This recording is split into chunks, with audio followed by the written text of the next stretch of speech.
Hello दोस्तों, स्वागत है हमारा यूट्यूब चैनल राज रीजनिंग क्लासेस में। मैं राज वशिष्ठ आप सभी का स्वागत करता हूं।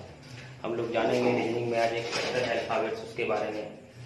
तो आपको पता ही होगा, इस चैनल को देखने से पहले आप इसको लाइक, सब्सक्राइब और शेयर ज़रूर कर दें अपने फ्रेंड के साथ। तो आज हम जानेंगे रीजनिंग का एक चैप्टर है अल्फ़ाबेट्स, उसके बारे में। और आपको पता होगा अल्फ़ाबेट्स में टोटल 26 लेटर रहते हैं और फर्स्ट हाफ जो होता है वो ए से एम तक होता है, ए टू एम। जब हम सवाल बनाएंगे तो इसमें इसका जरूरत पड़ेगा।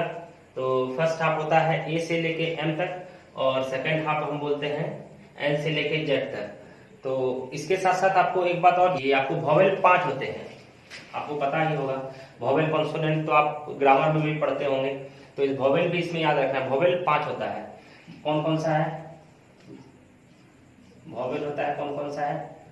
ए, ई, आई, ओ, यू। 5 वॉवेल है और 21 कॉन्सोनेंट है। इस वॉवेल को, कॉन्सोनेंट तो खैर 21 है, तो वो इसके बाद जो है आपको याद रह ही जाएगा। सबसे ज्यादा जरूरी है इसमें वॉवेल याद रखना। इसकी जरूरत पड़ेगी जब हम सवाल बनाएंगे, उस टाइम पे जरूरत पड़ेगी। और इसके बाद अल्फाबेट्स में 26 लेटर होते हैं। 26 लेटर होते हैं तो फर्स्ट लेटर हमारा क्या है? ए है। और लास्ट लेटर हमारा क्या है? लास्ट लेटर हमारा है जेड। तो इसमें बहुत सारे ट्रिक्स भी हैं और इसको जनरली जानना भी, जनरली याद करना ज्यादा अच्छा रहेगा। इसका जो 26 लेटर का 26 अंक का जो मान है, जैसे ए का 1 है, बी का 2 है, सी का 3 है, डी का 4 है, इस तरह से। तो हम इसको भी लिखेंगे, जैसे ए का 1 हो गया, उसके बाद बी का 2 हो गया, सी का 3 हो गया, डी का 4 हो गया, ई का ई का 5 हो गया, एफ का 6 हो गया, जी का 7 हो गया। G7 आप एक संस्था भी है, G7 देश है, इसमें 7 देश आते हैं। H हो गया 8। उसके बाद I हो गया 9, जे हो गया 10। उसी प्रकार से के हो गया 11 यानी 11। एल हो गया 12, एम 13, एन 14,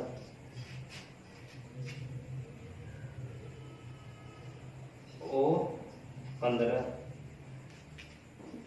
पी हो गया 16, क्यू हो गया 17, आर हो गया 18, एस 19 हो गया, एस हो गया 19, टी हो गया 20। T20 मैच भी होता है क्रिकेट में। यू हो गया 21, भी हो गया 22, सी हो डब्ल्यू हो गया 23, एक्स हो गया 24, वाई हो गया 25 और जेड हो गया 26। तो जेड हो गया 26। अब क्या होता है कि हम इसके मान को याद करते हैं, तो एक इसका कुछ ट्रिक नहीं, फॉर्मूला है कुछ याद करने का। बहुत सारे लोग बहुत तरह के, लेकिन हमको तो लगता है कि डायरेक्ट याद करने में ही ज्यादा बेनिफिट है। और इसके बाद हम लोग जानते हैं कि इसका हम विपरीत क्रम में जब चलते हैं, तो विपरीत क्रम में जेड से जो एक की तरफ चलते हैं उसको विपरीत क्रम कहते हैं। और ये उल्टा होता है, विपरीत क्रम में उल्टा में, उसमें भी हमको याद रखना है कि जेड का मान क्या होता है? 1 होता है। इस तरह से हमको 1 होता है, जेड का मान 1 हो गया, वाई का मान 2 हो गया। इस तरह से जो है ए का मान 26 हो जाएगा। और इसका एक फॉर्मूला याद करने का इस तरह से है कि दो अंक को जब हम जोड़ते हैं, जैसे एक मान को जोड़ेंगे और एक को जोड़ेंगे, तो दो को जब हम जोड़ते हैं तो उसका 27 आता है। जैसे ए का क्या है 1 है, ये क्या हो गया सीधे क्रम में, जिसको हम लोग बोलते हैं सीधे क्रम में इसका मान 1 हो गया। और इसको जोड़ते हुए लिखेंगे जिसका की संख्या 27 हो जाना चाहिए। तो 27 जब होगा तो ए का मान क्या हो जाएगा 26, यानी कि a प्लस 26 बराबर क्या हो गया 27, यानी a का मान विपरीत क्रम में सीधे क्रम में क्या हो गया, a का मान सीधे क्रम में 1 हो गया, विपरीत क्रम में 26 हो गया। ये क्या हो गया a का मान हो गया। उसी तरह से हम b को देखते हैं, b का सीधे क्रम में मान क्या हो गया 2 हो गया, सीधे क्रम में 2 हो गया, और विपरीत क्रम में इसका मान क्या हो गया, विपरीत क्रम में इसका मान 25 और 2 कितना हुआ 27, यानी कि 25 हो गया b का मान विपरीत क्रम में 25 हो गया और सीधे क्रम में 2 है। इसी प्रकार से 3 को लेते हैं, तो 3 को लेंगे तो कैसे होगा 3 और 24, यानी कि विपरीत क्रम में इसका मान 24 हो गया और सीधे क्रम में इसका मान हो गया 3।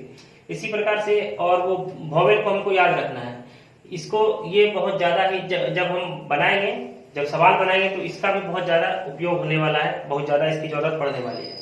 इसके साथ साथ हम एक बात और याद रखेंगे, क्योंकि आप इसको अब समझ सकते हैं और खुद से करेंगे तो ज्यादा अच्छा भी रहेगा कि 27 निकालना है तो इसका मान निकाल करके और इसको एक कॉपी पेन लीजिए, उस पर लिखिए, तो आपको याद भी होते चले जाएगा और और आप सीख भी लीजिएगा बहुत जल्दी आप लोग। तो इसके बाद हम अगर फिर नहीं तो सवाल बनाने के टाइम में हम सारे जो इनका विपरीत क्रम है उसको जान लेंगे।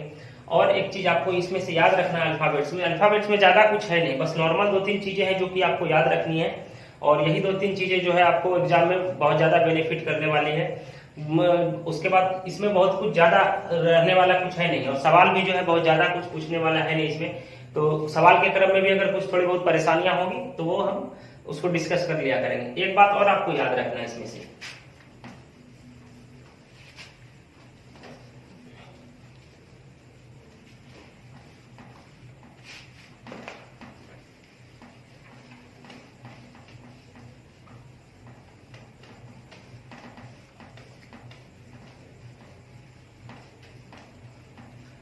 इसमें से कुछ सवाल आती है, जैसे कि हम लोग कह सकते हैं कि अंग्रेजी वर्णमाला में बाएं से 12वें अक्षर के दाएं को 13वां स्थान कौन सा है। इस प्रकार से बहुत सारे अल्फाबेट्स में सवाल आते हैं। तो इसमें से एक चीज हमको याद रखना है जो कि बहुत ज्यादा मोस्ट इंपोर्टेंट है, और ये आपको याद रहेगा तो हमको लगता है कि बहुत सारा सवाल जो है आप यूं ही चुटकियों में हल कर लेंगे। तो इसके बारे में हम जानते हैं क्या है ये। तो जैसे कि सवाल कुछ पूछता है कि बाएं से 12वें स्थान के दाएं को 13वां स्थान कौन सा है, बाएं के 12वें स्थान को दाएं से 13वां स्थान कौन सा है। इस टाइप का सवाल बहुत है, देखे भी होंगे। तो उसमें एक चीज याद रखना है, जैसे लेफ्ट और प्लस राइट रहेगा तो क्या होगा, और राइट प्लस राइट रहेगा तो क्या होगा। इसी प्रकार से हम याद करते हैं। जैसे हम लिखते हैं बाएं प्लस दाएं, बाएं प्लस दाएं, ये जब भी आएगा तो क्या होगा, जब भी बाएं और प्लस दाएं आएगा तो हम इसको प्लस करेंगे। प्लस क्या करेंगे, जब हम सवाल बनाएंगे तो उसमें हम समझ लेंगे कि प्लस क्या है और ये कैसे है। जैसे आप लोग एक ट्रेन प्रश्न बनाते होंगे तो वो विपरीत क्रम में होता है, एक ही दिशा से चल रहे हैं तो वो जो है माइनस होता है। आप ट्रेन का प्रश्न मैथ में बनाते होंगे तो कुछ इसी प्रकार से ये भी है, और इसको जानना बहुत ज्यादा इंपॉर्टेंट है। सवाल चुटकियों में हल हो जाएगा इससे। उसके बाद फिर इसी प्रकार से अगर दाएं और प्लस बाएं रहेगा तो क्या होगा, प्लस ही हो जाएगा। अब जैसे बाएं अब प्लस बाएं रहेगा, मतलब कि जैसे सवाल है कि बाएं से 12वें स्थान को बाएं को 8वां कौन सा है। इस प्रकार से रहेगा तो हम जब भी क्या करेंगे, इसको माइनस करेंगे, इसको हम माइनस करेंगे, यानी कि इसको घटाएंगे, संख्या को घटाएंगे। सवाल बनाएंगे तो उस समय पता चल जाएगा, तो संख्या को घटाएंगे। इसी प्रकार से दाएं प्लस दाएं रहेगा तो क्या करेंगे, घटाएंगे। दाएं प्लस बाएं रहेगा तो क्या करेंगे, ऐड करेंगे। बस यही नॉर्मल चीजें हैं जो कि आपको इसमें से जानना है और ज्यादा कुछ नहीं है। और ये हाफ जो है, फर्स्ट हाफ, ये भी मोस्ट इम्पोर्टेंट है, इसके बारे में भी हम लोगों को जानना है। और ये सेकंड हाफ, ये दोनों चीजों को हमको जानना है, क्योंकि जब भी बहुत सारे प्रश्न आते हैं कि अगर हम इसको आधे भाग को पलट दें तो फिर संख्या का स्थान मान क्या होगा, फिर इस तरह से बहुत सारे प्रश्न आते हैं, तो उसको हम लोग देखेंगे और उसके बारे में हम जानेंगे। जब हम सवाल बनाएंगे तो और बहुत अच्छे तरीके से हम लोग इसको क्लियर करेंगे।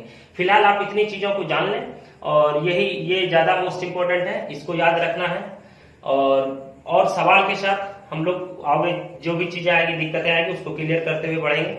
तो इसी के साथ मैं आप लोगों से अनुमति चाहता हूं, और आप हमारे वीडियो को अगर पसंद आया हो तो लाइक करें, सब्सक्राइब करें और शेयर करें दोस्तों के साथ। बहुत बहुत धन्यवाद। और अभी कोरोना चल रहा है, तो आप लोग जितनी हो सके घर में रहें, सेफ रहें। आप सेफ रहेंगे तो आपका देश सेफ रहेगा। घर में रहें, सुरक्षित रहें। बहुत बहुत धन्यवाद।